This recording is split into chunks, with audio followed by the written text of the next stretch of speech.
All right, Terry Caliendo, Dedicated Managers, back again for more of the OAuth 2.0 Authorization Framework. Exciting, fun stuff. We are deep into this bad boy here. We have already done these three, and now we're talking about the client credentials in this one. So let's punch on that and take a look at it.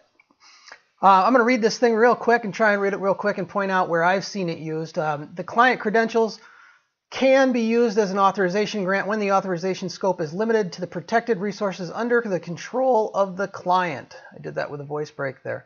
That's where I've seen it done. Again, here it reiterates the client credentials are used as an authorization grant, typically when the client is acting on its own behalf. So this is when a client wants to act with an API without user context, which is what Twitter calls it. So I'm going to show an example here. This is Twitter.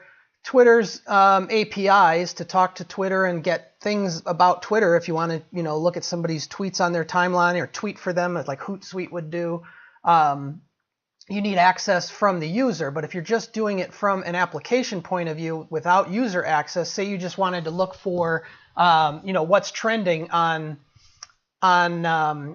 Twitter, you don't need a user context, you just need an application context. You just need some broad thing that can connect to Twitter and ask for broad things that are happening. You can't look at somebody's inbox with that, but you can see, their direct messages inbox, but you can see trends that are going on or things, greater things, public tweets and stuff like that.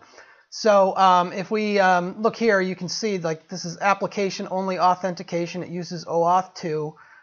This method is for developers that just need read-only access to public information. So that's kind of the purpose of the client credentials in this context, or at least the way Twitter uses it. And again, the reason I don't know if I said this yet or if I've recorded this a few times, but the reason why wouldn't they just allow anybody to reach that endpoint and pull public information? And that's so that they can rate limit. The application calls using app-only authentication are rate limited. So that way you don't have a rogue, application just pulling a public endpoint.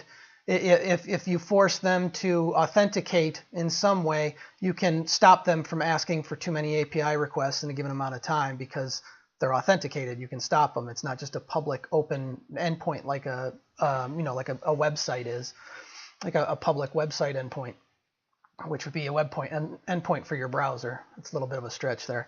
And if we scroll down into this and we see, the application only authentication flow on Twitter,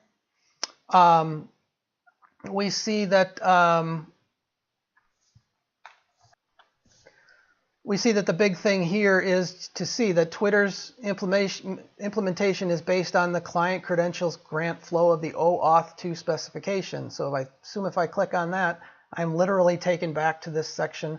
That's 4.4, the further discussion of it, but that's the client credentials, that we've been talking about.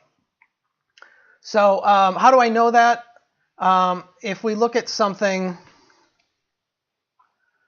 so you can see here, I'm on the developer.twitter.com, and I'm in the API reference document. And I'm looking at something public like get trends near a location, and this is the API for it. It tells you all about it, but basically it says, does it require authentication? Yes, it does.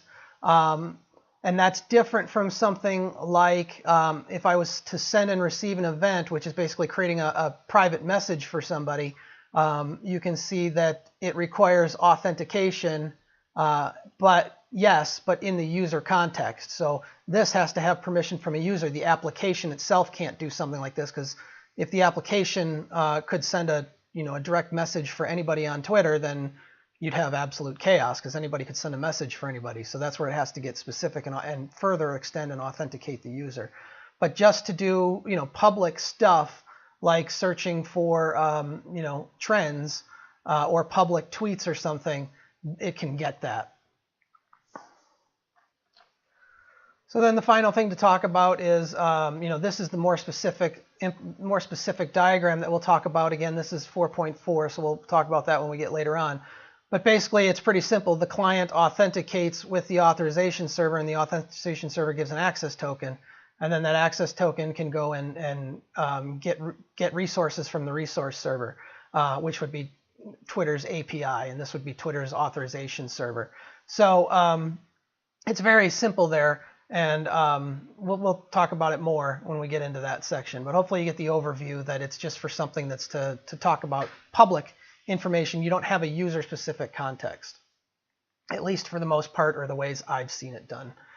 So, Terry Caliendo, Dedicated Managers. This has been a DMI production.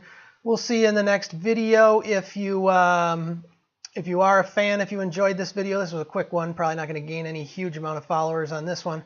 But here's the channel here, youtube.com/dedicatedmanagers. There it is right here. If I wasn't logged in, you'd see a subscribe button. Click on that subscribe button. This is the series that I'm doing right here, right now, the OAuth 2 Authorization Framework, IETF 6749. It's a whole playlist in itself. There it is right there. You can go see all the videos.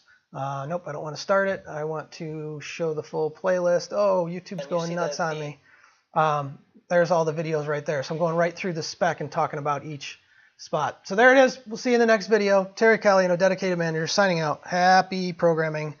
Happy life.